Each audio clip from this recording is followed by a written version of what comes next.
Get this and get it straight. Crime is a sucker's road, and those who travel it wind up in the gutter, the prison, or the grave. There's no other end, but they never learn. Wrigley's Spearmint Chewing Gum, the refreshing, delicious treat that gives you chewing enjoyment, presents for your listening enjoyment Raymond Chandler's most famous character in The Adventures of Philip Marlowe.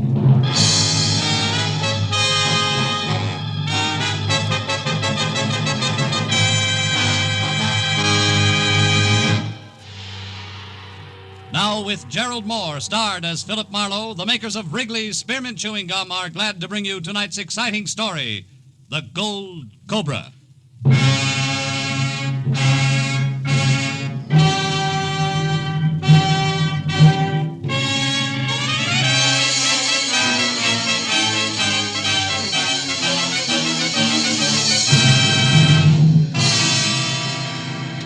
My mama done told me.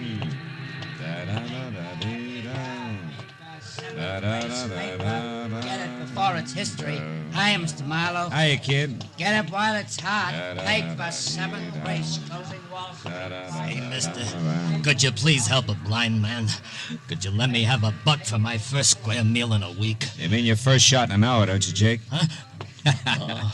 Oh, Mr. Marlowe, hi. How are you? Sorry I didn't recognize you. Must be these dark cheetahs. Yeah, must be. How's business, Jake? Oh, I seen better. You too, huh? Yeah, sure. Well, you're just standing around here in front of your office for the fresh air, maybe. No, I... Oh, no, don't tell me that, ain't it? I got it. Huh? You're making a rendezvous, a secret meeting, huh? No, Jake, I'm just waiting for something. Holy catfish! Look at that jerk out in the middle of traffic. The guy with the suitcase. Getting out of that cab right in the middle of the street. Hey, he's coming this way. And he acts like the guy I'm waiting for, suitcase and all. Here, Jake, here's a starter on that meal. I'll see you. Goodbye. I got you. So long, Mr. Marlowe. Thanks a million. Sir, tell me quickly. You're Mr. Marlowe, Philip Marlowe? That's right. You're Roth Wickham? Correct. Mr. Marlowe, is your car nearby? Yeah, right over there. Sure. Good. Now, Mr. Marlowe, we've got to get out of here. My very life may be in danger. And if you've been seen with me, sir, yours as well. Quickly, Mr. Marlowe. We must be off. Yeah. Well, this way, Mr. Wickham. My new client was right out of Charles Dickens, but I bit my lip and tried to play it straight. We piled into my car and took off. Mr. Wickham, his owl eyes glued to the rear window, watched and worried hard about whether we were being followed. But finally he was convinced that we were safe. He relaxed his grip on the suitcase and fumbled for a cigarette. Roth Wickham was maybe 50 and had a large bald head on a small, well-dressed body that just couldn't sit still. Also, it was at least 3 to 1 that the gentleman had ulcers. He was the type. Keep driving, please, Mr. Marlowe, and do watch the rearview mirror. Okay.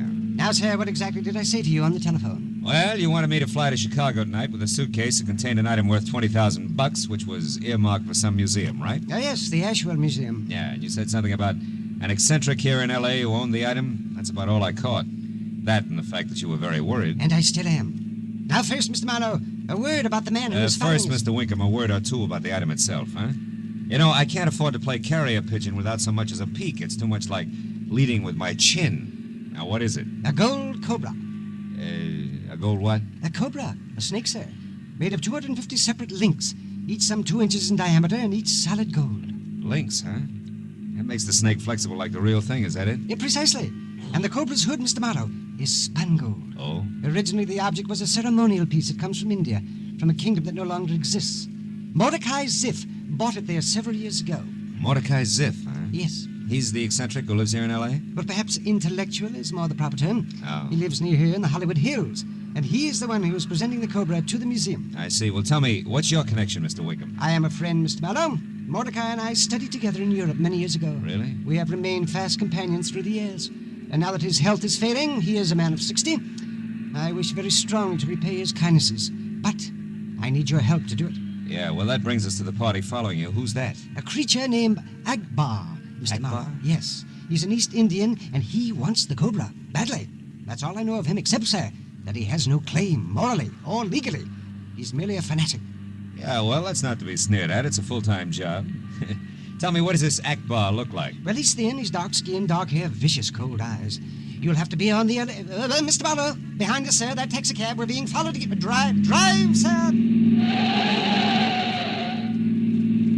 You see who it is? No, but it could be Akbar.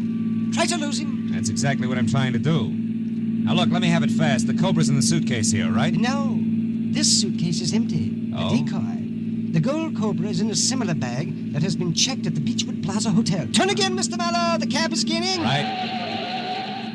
Now, sir, this envelope contains the claim check for the bag, as well as your airline ticket to Chicago. Also, there's a $100 bill included. Oh. And you'll get another one when we meet tomorrow night in Chicago. I'll look for you at the Dearborn Street station at 8 o'clock. He's still with us, Mr. Marlowe. Yeah, and that's a red light ahead. We can't slip through. Then it's time for me to go. And time for Akbar to follow me. Me and the empty bag. Good luck, Mr. Marlowe. I'm counting on you, sir. By the time the light had changed, the spry Roth Wickham had already made it to the sidewalk, the empty suitcase conspicuously in hand. And when my rear-view mirror showed the cab had given up the chase, I figured the quantity known as Akbar had taken the bait and followed Wickham. All of which made my next stop the check room at the Beechwood Plaza Hotel.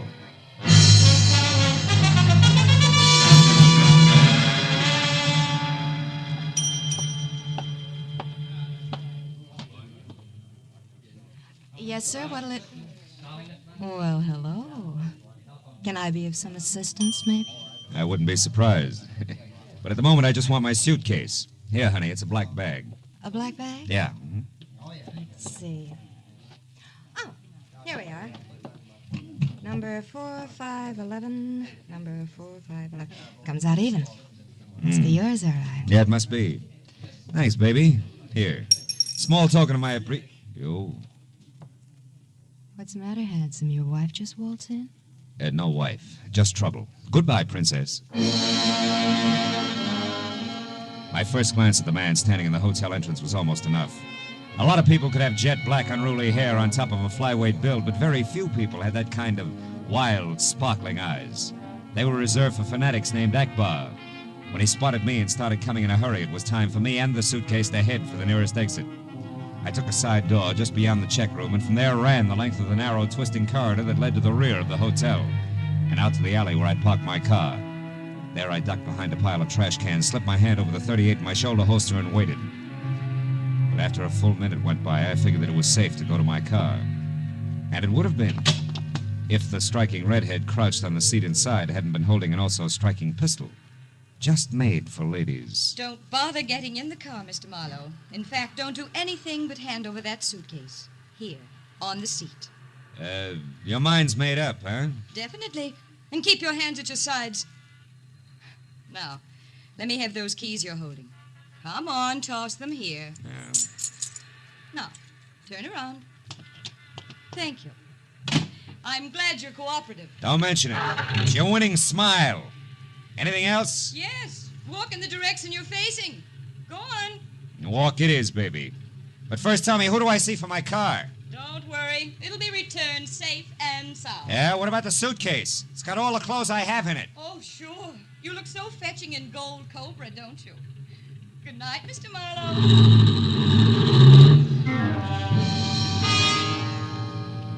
The shock of fire-red hair gunned my car the length of the alley and then swerved on two wheels into the busy street beyond and was gone. I followed to the end of the alley and started walking toward the hotel. Then I saw something else. It was Akbar running toward a hack stand. He had also seen my car disappear, and that obviously meant that he wanted the first cab in line to take him someplace in a hurry. But the driver was waiting for a fare, which forced him to the only other cab in line, and almost gave me time to get to him. Almost. But not quite. That left only an outside chance that Akbar had tossed an address to the driver before he knew that the cab was taken. Yeah, but it was an outside chance that paid off. Yeah, sure, give me your address, pal. You know I had the flag down. I got an old doll inside. Yeah, listen, friend, this counts. What was that address? Come on, the right answer's worth 10 to you. A saw? The same. Here. Oh, no. All right, what was it? Let me think, pal. Come Now, on, hold come on, everything, come on. pal. I got it. Outpost Road, number 818, I think. Yeah, 818 Outpost Road. 818 Hollywood Hills, huh? Someone up there you know, pal? Yeah, could be. Get moving. 818 Outpost But, Road. pal, I already told you. I already heard you. There's another 10 in it, and let's forget the old doll. Come on, Buster, roll.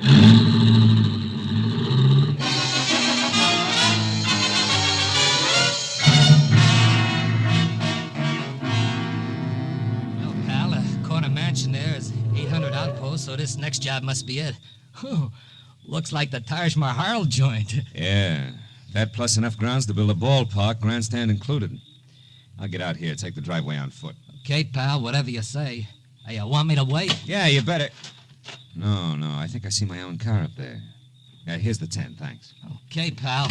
So long. Hey, give my love to the Roger, huh? Brother, what a backdrop for a harem. 50 beautiful girls, 50.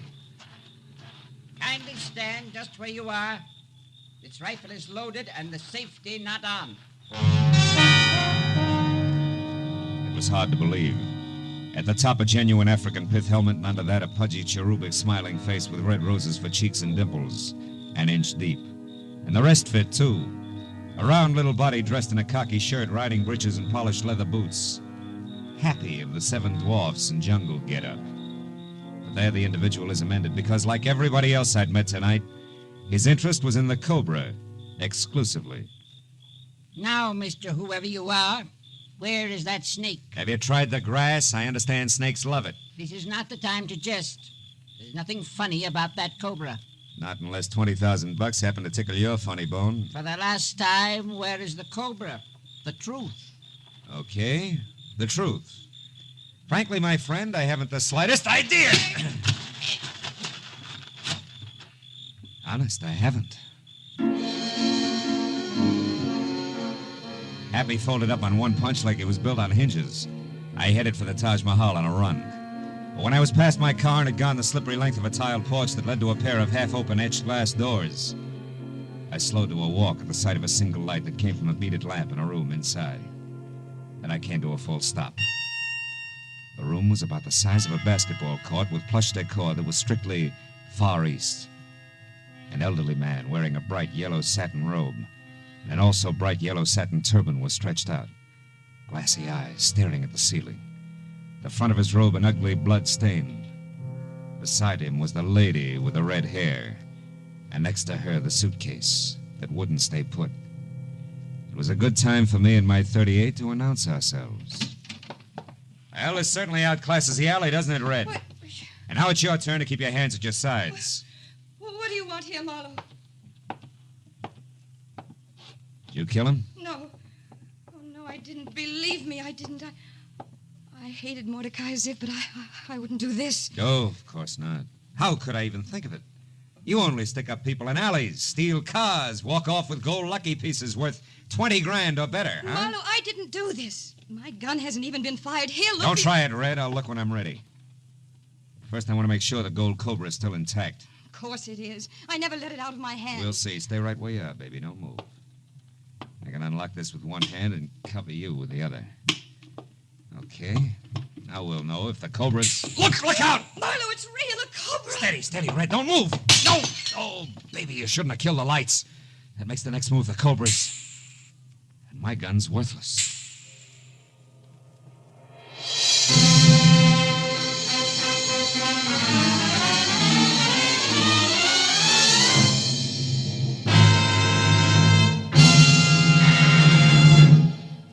To make every day more enjoyable, treat yourself often to refreshing, delicious Wrigley's Spearmint Chewing Gum. The lively, full-bodied real mint flavor cools your mouth, moistens your throat, freshens your taste. And the chewing itself gives you a little lift, helps you keep going at your best. So for real chewing enjoyment that's refreshing and long-lasting, always keep Wrigley's Spearmint Chewing Gum handy. Healthful, delicious Wrigley's Spearmint Gum will make every day more enjoyable. Now with our star, Gerald Mohr, the second act of Philip Marlowe and tonight's exciting story, The Gold Cobra.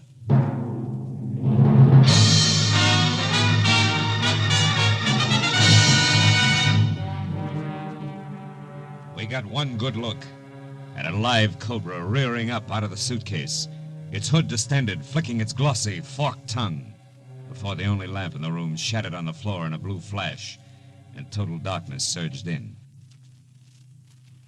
For an endless moment, there was silence, as soft and thick as black velvet. Then we heard it. The snake was moving. We listened to it crawl slowly out of the suitcase, ease itself across the table, and slither to the floor. Marlowe. Marlowe, it's coming toward us. Stand still, baby. Freeze. Don't move a muscle. I can't do it, Marlowe. It's our only chance. Do you hear me? No matter what happens, don't move. Marlowe, I'm getting dizzy. I'm afraid I'm going to pass. No, baby, out. hang on, I tell you. Now, Red, listen to me. Talk.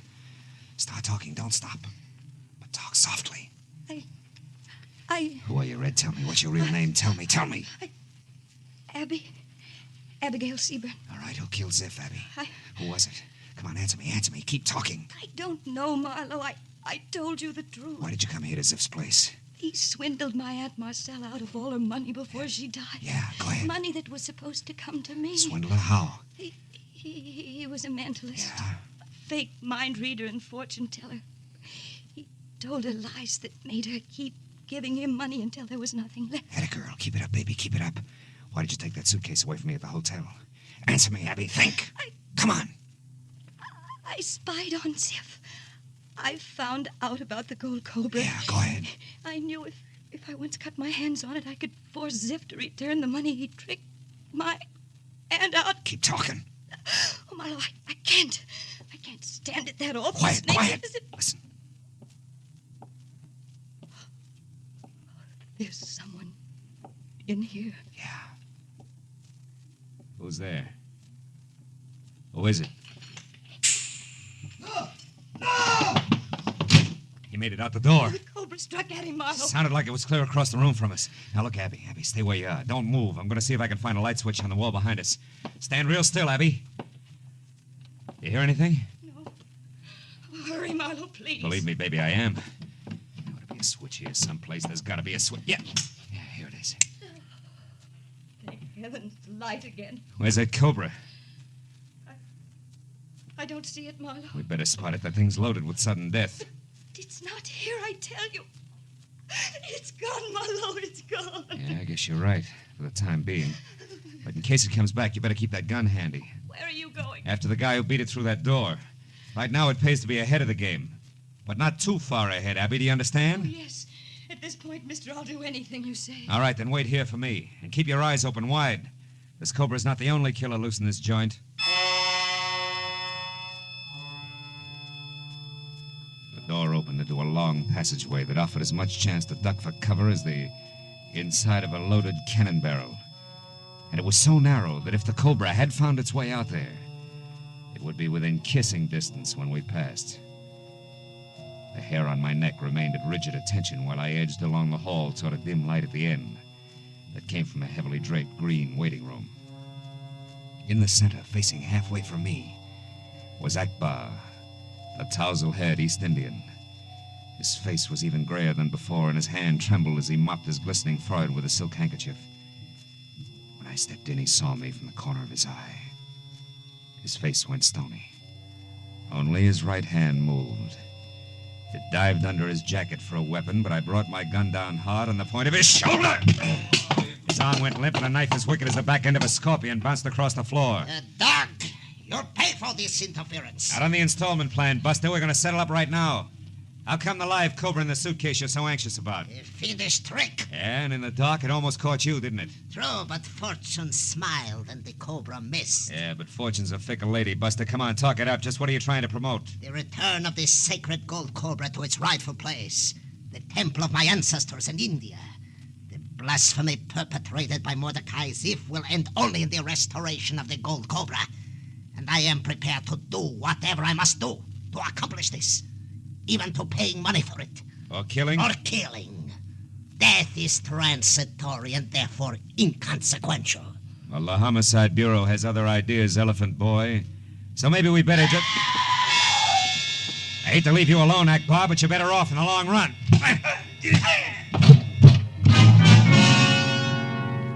I watched just long enough to see Akbar melt toward the floor. Then I ran back along the narrow corridor to where I'd left Abby. When I stepped in the door, I stopped cold. She was facing me from across the room, her eyes wide with fear, her mouth still twisted from a scream. Directly behind her was an opening in what should have been a blank wall, and inside it, staring out with fixed, hypnotic eyes, was a coiled Cobra. Only this one was solid, gleaming gold. I started toward Abby, but I stopped again because there was a gun in my back. That's quite far enough, Marlowe. Roth Wickham. What is this? You aren't going to like it, Marlowe, not one bit. Give me your gun. Give it to me. Get it yourself. I wanted to warn you, Marlowe, but he said he'd shoot me. He took my gun, too. Come on, Wickham, why the switch? Believe me, Marlowe, when I hired you tonight, I expected a much less bizarre ending to all this. I intended you to be peacefully on your way to Chicago by now, with the gold Cobra safely in tow. Still just a favor for a friend, huh? Not exactly. That part was a small lie. Mordecai Ziff was my partner. Your partner? Yes, my dear. When we felt it was time to move east again, I decided to break away from Mordecai and keep the gold Cobra for myself, alone. But I needed help. Because a fanatic named Akbar turned up who had his eye on the Cobra, too? Get over into that empty car, both of you. Go on, get over there. Move. Take it easy. No tricks with the pottery, Marlowe. You shoved him into Never it. mind. Leave that vase alone. Get back in the corner. So it was you who killed Ziff, huh? I hated him for every one of a million indignities I've suffered at his hands. As soon as I was sure you'd picked up the gold Cobra, I came back here, and I killed him. I just finished it When I got here. Yes, young lady.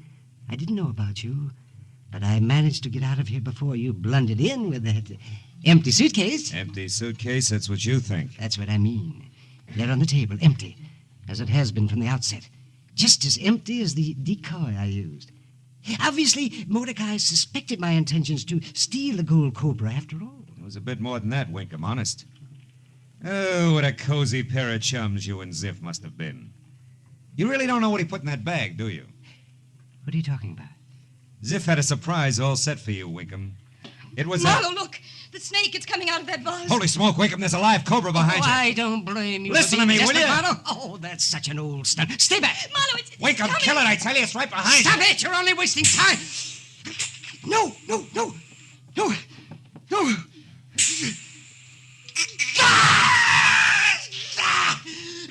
I'm bitten.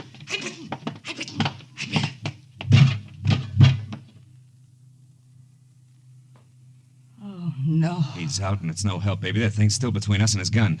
Get behind me, back in the corner. Oh, Marlowe, we're trapped. We can't get past it. Get back, will you?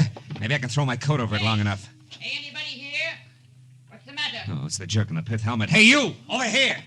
What in the world's going on, anyway? Get over here with that rifle, will you? Hurry! What's the meaning of all the... Birdie! Good heavens, my Cobra! Kill it, will you? Shoot! Quiet. You're in a spot, folks. No fooling. She's got you within striking distance, so don't move. Just stand still. Very still. Come on, Birdie. Birdie, now. Come on. Take a look at the end of the rifle, Birdie. See the hole? That's it in the end. Fascinates you, doesn't it? Steady, folks, don't move. Keep looking at the little hole in the rifle, Birdie. That's right. Now back up. That's the way. Into the sack, Birdie. Little more. Now put your head in like a good girl. Ah! That does it. Now we've got you safe and sound in the sack. Oh. Whoever you are, brother, you're a genius. Crumpler's the name, Otis Crumpler. Snakes are my business. Most amazing thing I've ever seen. Yes. The most amazing thing. Abby. Why, she's fainted. Well, what's wrong? Was she bitten? No. But I know what she means. Look, if you don't mind, Crumpler, I think I'll sit down myself. Right here.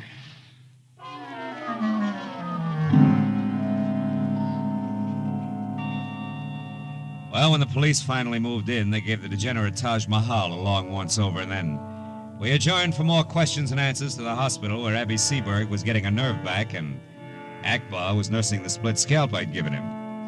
And while Otis Crumpler and I waited for the word downstairs in the coffee shop, Roth Wickham, my client, was busy dying of cobra venom, in spite of Crumpler's best efforts.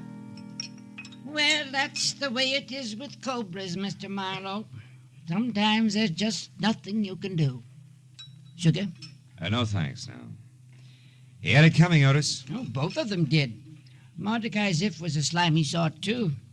He'd been snooping around my snake farm for several days. Oh? And then tonight, when Birdie turned up missing from her cage, I just knew that he was behind it some way. But I couldn't figure why anybody would to steal a Cobra. You know what I mean? Yeah, vaguely. Phil, guess what? What? Oh, Abigail Seaberg is well enough for coffee. Sit down. Oh, it's better than that. The police think there's a good chance that Akbar will be able to buy the gold Cobra and I will get the money. How do you like that? I like it fine. Where are we going to spend it? Oh, well, I know a certain kind of snake bite remedy I'd like to try right now. I think we deserve it, mister. It comes in bottles, and they call it scotch. Oh, no, not whiskey. Oh. Oh, not for snake bite. Oh, no. No. No, that's the very worst thing you could do. You see, it stimulates the heart and makes the blood go faster. And that, Mr. Crumpler, is exactly the idea. Come on, Phil.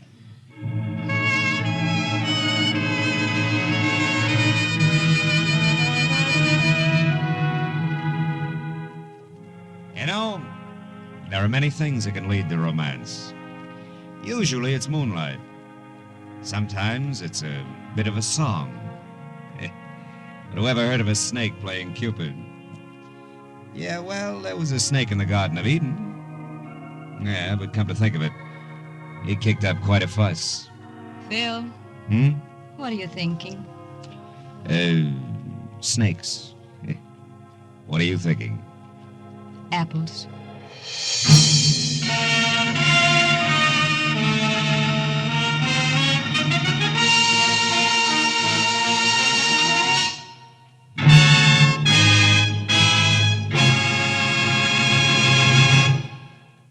Remember, friends, to make every day more enjoyable, treat yourself often to refreshing, delicious Wrigley's Spearmint Chewing Gum. There's lots of cooling, real mint flavor in every stick. And chewing Wrigley Spearmint helps you keep feeling fresh and alert. You feel better, work better, get more fun out of doing things. So indoors, outdoors, wherever you go, keep some healthful, refreshing Wrigley Spearmint Chewing Gum handy. To make every day more enjoyable, treat yourself often to delicious Wrigley's Spearmint Chewing Gum.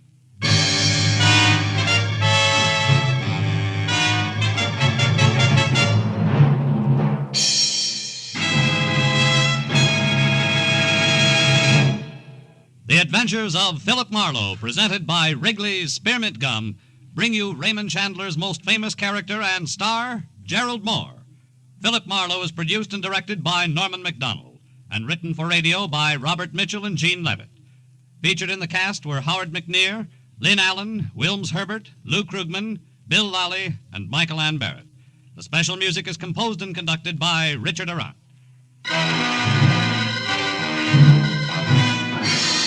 The makers of Wrigley's Spearmint Chewing Gum hope you enjoyed tonight's adventure of Philip Marlowe and that you're enjoying Wrigley's Spearmint Gum every day. We invite you to be with us next week when Philip Marlowe says, This time I caught a killer on a lonely pelican's roost. It took a fistfight on the sidewalk, a flyweight drummer with an ice pick in his back, and a vicious meeting on a yacht to do it. That plus the color of a girl's hair.